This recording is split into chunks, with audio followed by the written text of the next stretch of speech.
Do you think that there was sabotage?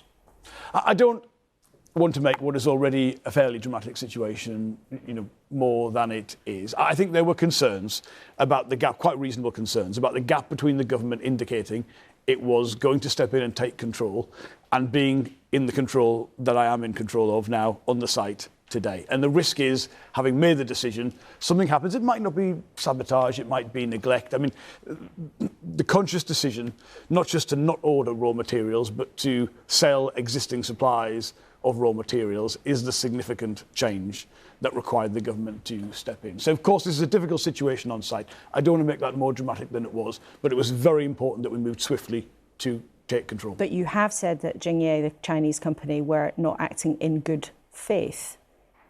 So that implies that there was a deliberate intention for them to run down the plant and walk away. Gary Smith has just articulated some of the tensions and loss of confidence on site, which I am very much aware of.